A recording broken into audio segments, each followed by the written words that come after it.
Today I'm going to be taking a look at the Caddx Polar Nano.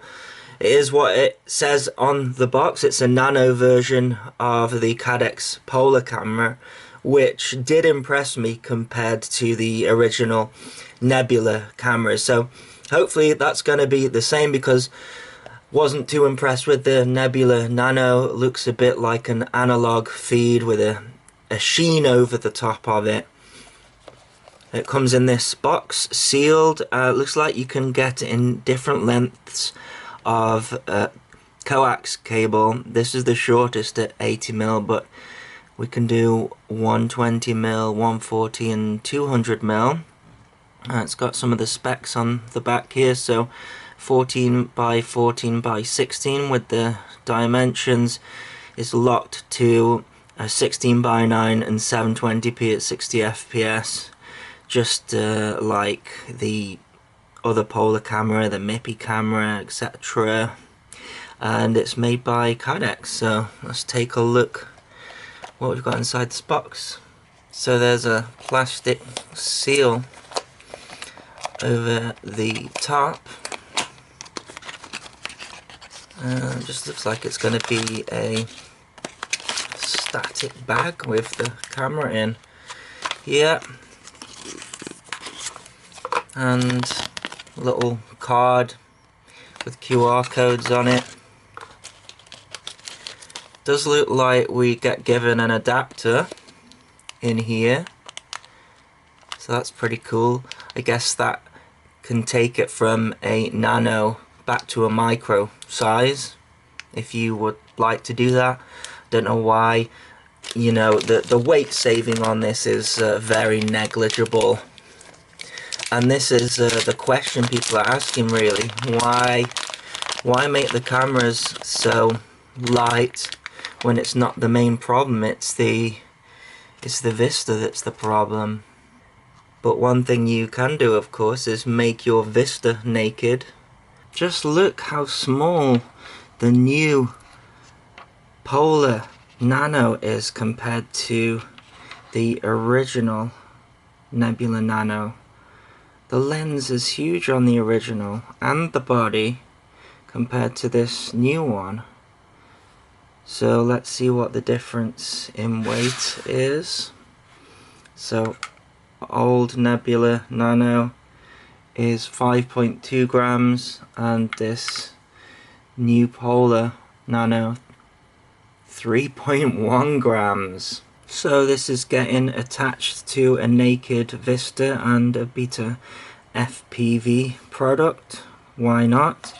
Interestingly, they used the attachment on this model, which is strange. They could have come up with a less heavier canopy. It feels like this canopy is really heavy, but never mind, we're testing the camera here. So now the camera's inside the model. It's actually not long enough to protrude out the front, which is actually how it should be, but the Nebula Nano stuck out the front. I am worried that some of that cowling is going to get in shot now though. Alrighty, the Caddx Polar Nano. The sun's trying to come out. Good luck, mate. Good luck with that, with all this cloud around. Now I'm expecting a Giallo with this. It's just the casing of this model, unfortunately. And it's a bit of a problem when you start making things really tiny. It's hard not to get vibrations through to the camera when everything is so close to the camera. Cool, look at this big grey part now. Bye, son. Nice to see you. See you next year. Literally is like that at the moment. Right, anyways. Caddx Polar Nano. Yeah, let's try and see through the Giallo. It might not get as much now the sun's gone in, but I'm still seeing it a bit. I mean, obviously it's way better than the original Nebula Nano, which was borderline, you know, analog camera quality, weird artifacts. Here we've got proper colors, a bit more clarity. What I am seeing is what I describe as ISO noise, like grain, you know, and I think that's purely down to the size of the sensor, you know. There's only so much light available and so much surface area of the sensor to take that in. So I think, yeah, compared to the full-size Polar, we've got some grain. Also, I'm seeing sort of like soft focusing spots, which I'm gonna kind of put down to this wide angle lens. It's really wide, but it's so tiny, and this could be my eyes, but I think I'm seeing it. I think like right in front of me there's like a soft spot on the focus, and then when I go to the edge, yeah, that's what I'm seeing. But that's being really picky. Such a shame that I couldn't find a model that had good mounting for nano size. I could have just stuck it on like a micro and use an adapter, but isn't the whole point to put it on a really small model? But yeah, this model doesn't do acro very well. You do the odd roll, but it will randomly just snap on you, usually in a dive.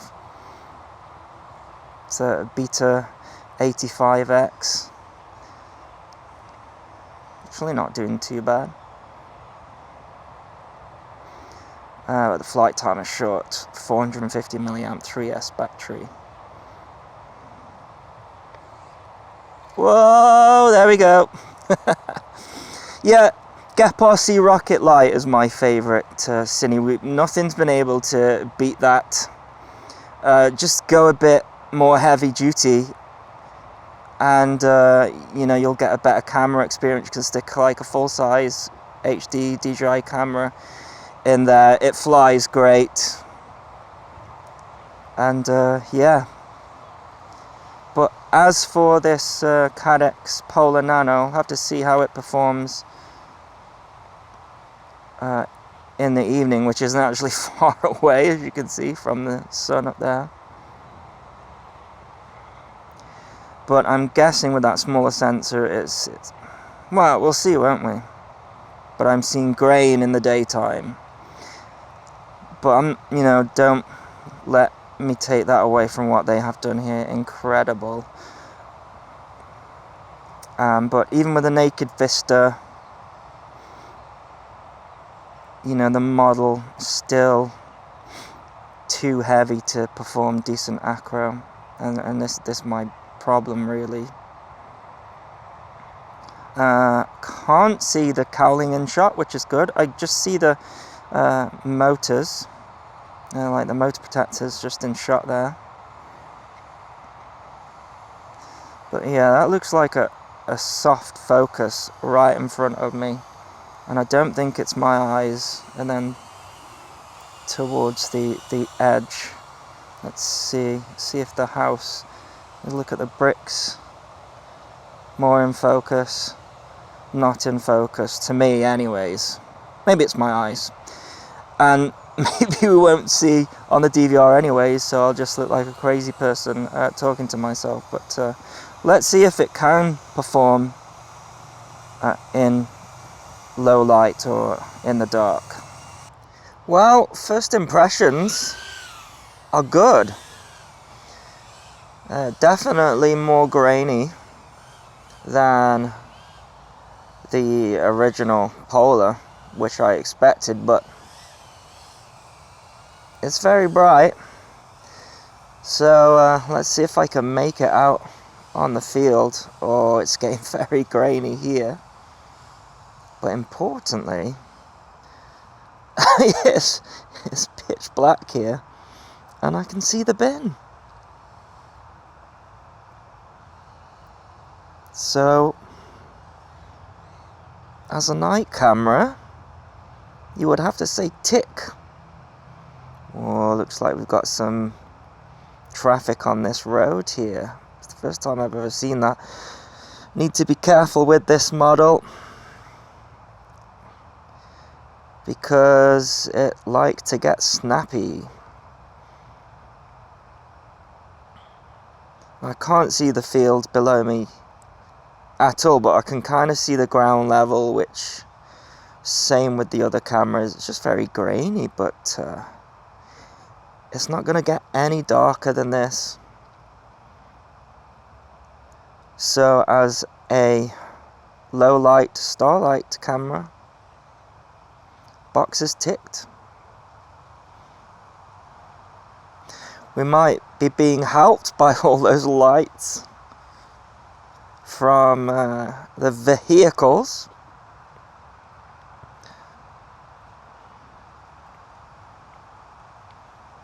Must be some kind of accident over there.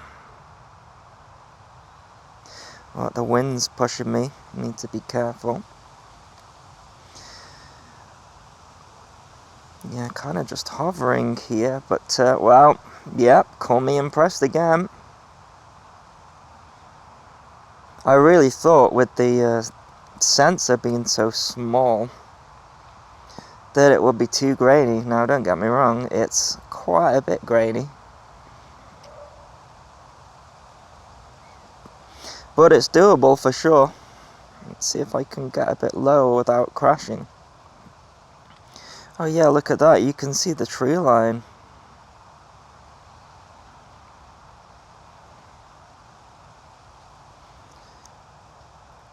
Very grainy there, and the center is more light sort of scene, which is interesting. But yeah, I can actually see, I can see the bottom of the trees there. Alright, it's autumn, so there's no leaves on them. We've got street light shining through. But I feel like I can go right up to these guys, or, you know, as close as I dare. Pretty incredible.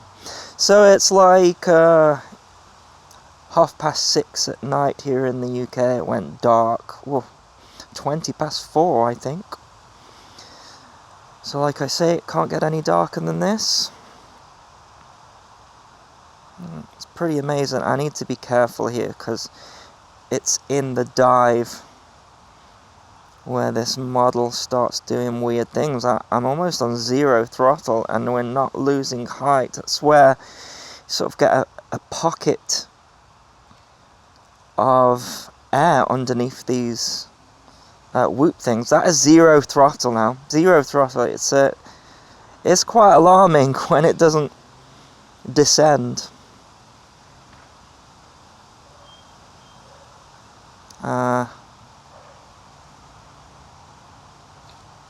But there we go. It's doing it, and I feel confident with it. I've got my out here in the street. You can see the where the grass begins, even though it's like looking through static. Car's helping me out here.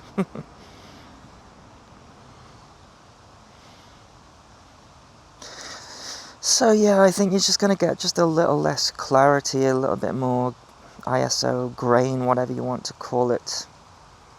And not quite as sharp a focus with that lens, or less consistency of focus. But as a night cam, and as a day cam,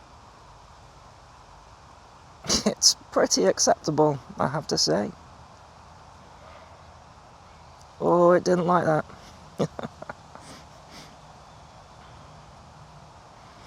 Glad I'm not stuck in that. Right, let's see if we can make a return. That's 0 throttle again. Yeah, the wind has gotten up compared to earlier. It'll come down. They always come down. It's just whether they come down where you want them to. There's the old bin.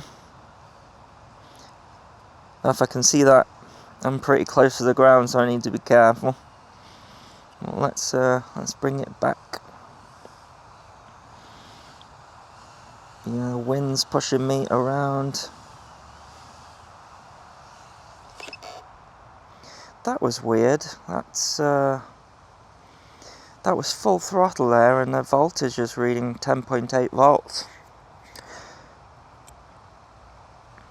But anyways, kind of a nice shot to end on. That is my review of the Caddx Polar Nano. If you like what you see, I'll put a link in the video description, as well as a pinned comment if you wish to get one. And as always, thanks so much for watching. Please continue to subscribe. Cheers.